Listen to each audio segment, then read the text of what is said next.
네, 뉴스 초점. 이번 시간은 한 주간 전 세계 곳곳에서 일어난 주요 이슈들 정리해 보겠습니다. 동해대학교 정치외교학과 김태환 교수 전화 연결돼 있습니다. 교수님 안녕하십니까?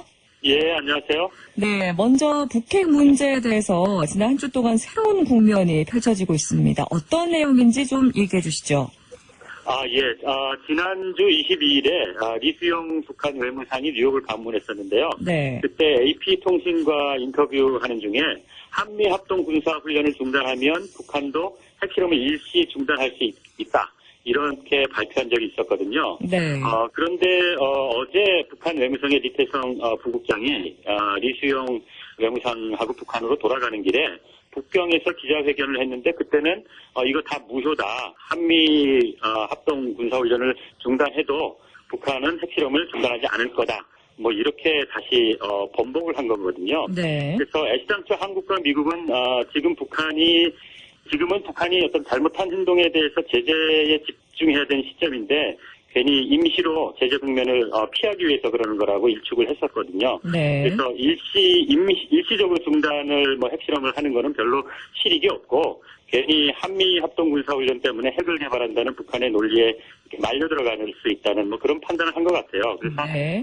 저는 이번 북한 외무성 부국장 발언을 두 가지로 해석을 하는데요. 네. 첫 번째는 리수용 외무상이 말했던 것은 진지하게 전략적으로 제안한 것이 아니라 그래서 가볍게 잽을 날리면서 상대방을 흔들듯이 국제사회와 한국 내 여론을 한번 흔들어 보기 위한 그런 목적이 있었구나 하는 그런 생각을 하고요.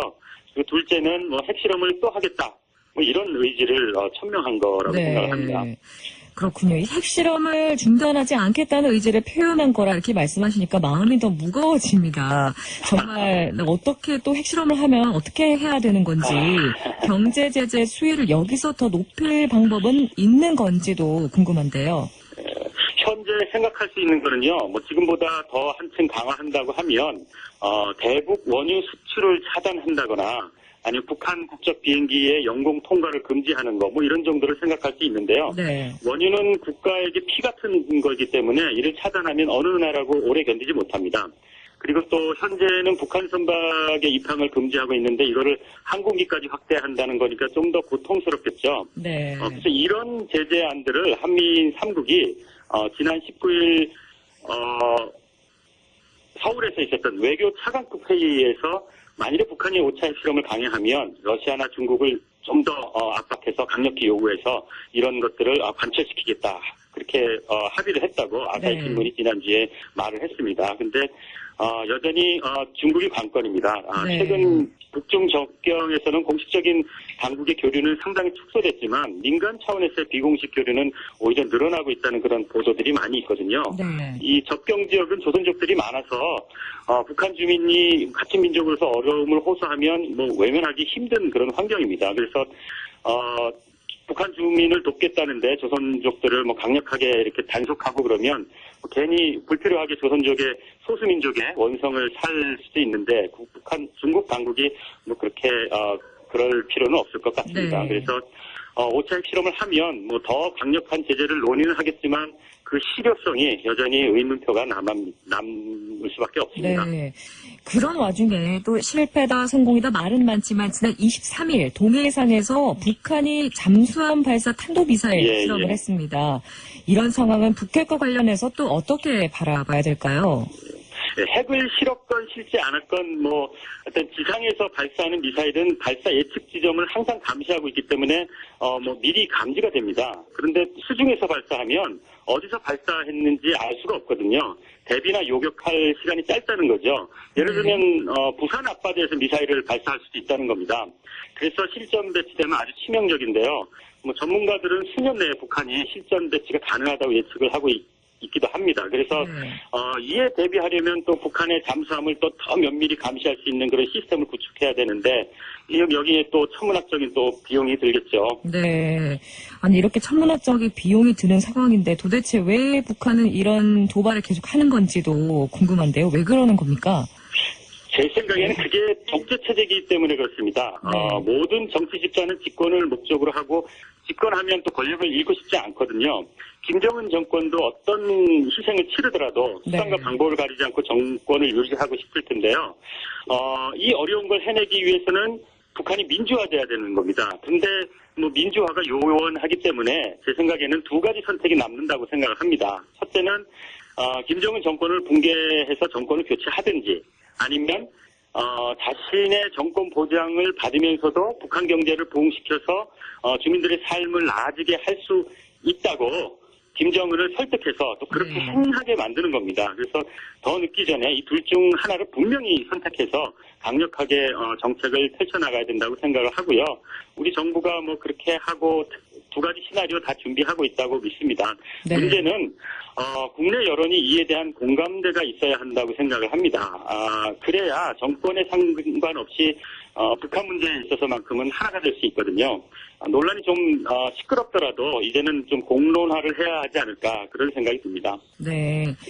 그렇다면 이런 최근에 북한 문제를 둘러싸고 과연 이익을 보는 측은 어딜까도 궁금해지는데 교수님께서는 이 과연 누구를 위한 것인가라고 보십니까? 국제관계 현상 자체는 가치 중립적입니다. 그래서 뭐 하나님 같은 절대자가 있어서 국제관계를 사사로이 특정 국가에 유리하도록 뭐 연출하는 건 아니고요. 네. 다만 각 국가들이 자국의 역량에 따라서 주어진 상황을 자국에게 유리하도록 활용할 수 있는 능력의 차이가 있을 뿐이거든요. 제가 보기에는 북한 문제 때문에 동북아 안보 질서가 어지러울수록 일본의 아베 정권에게 가장 유리하게 활용될 것 같습니다. 전쟁할 수 있는 국가로 일본을 변화시키는 것이 아베 정권이 목표거든요. 네. 그래서 위기에 처한 동북아 상황에서 국내의 일본 국민들을 보호한다는 명분을 가지고 군사력을 증대하고 적극적으로 전쟁을 할 수 있도록 개헌하려고 그렇게 할 겁니다. 앞으로 7월 달에 일본에서 참의원 선거가 있는데요. 만일 일본 평화헌법에 대한 개헌을 할 수 있는 수준만큼 자민당이 승리하면 아베 정권으로서는 뭐 최근 북한발 위기에 관련해서 더 이상 호재가 없겠죠. 그리고 네. 또 뭐 최근 구마모토 대지진에 아베 정권이 아주 잘 대처하고 있다고 그래가지고 일본 국민들에게는 뭐 후한 점수를 받고 있기도 하거든요. 지금. 네. 마지막으로 이란 얘기를 좀 해주시죠. 지난 25일 윤병세 외교부 장관이 5월 1일부터 3일까지 박근혜 대통령의 이란 방문이 100억 달러 규모의 경제 성과를 낼 것이다라고 밝혔는데요. 어떻게 보십니까, 교수님? 뭐 개인이나 국가나 돈 많이 번다고 그러면 뭐 그 이상 좋은 소식이 없죠. 네. 또 역대 최대 경제 사절단이 동행하고 또 정부도 총력을 기울일 것 같으니까 좋은 결과가 있을 거라고 생각을 합니다. 네. 또 이란은 이제 막 경제 제재가 해제돼서 경제 발전에 기지개를 펴고 있고 그만큼 외부의 지원이 절실합니다. 그래서 우리 입장에서는 고대 페르시아와 신라와의 교류 관계를 바탕으로 해서 어떤 문화적 친근감을 무기로 하면 좋은 성과를 얻을 수 있을 거라고 생각을 합니다. 네. 근데 저는 여기서 좀 다른 측면에서 말씀을 드리고 싶은데요. 소위 중동이라고 일컫는 이슬람 지역이 사실은 우리가 생각하는 것 이상으로 아주 다양하고 심지어는 적대적인 국가들이 상존합니다. 네. 중동에는 사우디아라비아와 같이 우리의 전통적인 우방이 있는데요. 원유의 주요 공급 국가일 뿐만이 아니라 어떤 지난 정권에서는 수십억 달러의 원자로 수출 계약을 성사시켜가지고 현재 진행되고 있는 걸로 알고 있고요. 네. 근데 이 사우디아라비아하고 이란은 한국과 일본 못지않은 아주 앙숙입니다. 네. 종교적으로도 사우디가 수니파의 맛 성격이고요. 이란은 시아파의 맛 성격입니다. 또 역사와 민족도 양국은 완전히 다릅니다. 그래서 네. 최근 사우디가 막대한 국익을 감수하면서도 국제적으로 거의 합의에 도달한 석유 감산에 합의하지 않았거든요. 네. 이거는 이란에 대한 경쟁 의식 때문입니다. 그리고 얼마 전에 아랍에서의 최대 우방국인 사우디아라비아를 오바마 미국 대통령이 방문했었는데 이전에 없었던 홀대를 받았었습니다. 네. 이거는 사우디아라비아가 미국이 이란 제재를 해제하고 이란과 손을 잡은 것에 대해서 아주 강력하게 불만을 표시한 거라고 생각되거든요. 네. 그래서 이란과 경제 협력을 긴밀하게 할수록 사우디와의 관계를 잘 관리해야 됩니다. 참고로 지난 1월 22일 이란 제재 해제 이후에 외국 정상으로서는 처음으로 시진핑 중국 주석이 이란을 방문했었거든요. 근데 네. 이때 시진핑 주석은 사우디아라비아를 함께 방문했었습니다. 네. 그러니까 이란과 사우디아라비아 사이에 이 줄다리기 이 중심에 자서야겠군요. 그럼요. 미국과 중국 사이에서 잘하는 것 네. 이상으로 잘해야 됩니다. 중동에서. 알겠습니다. 오늘 정말 말씀 감사합니다. 예, 감사합니다. 지금까지 동의대학교 정치외교학과 김태환 교수였습니다.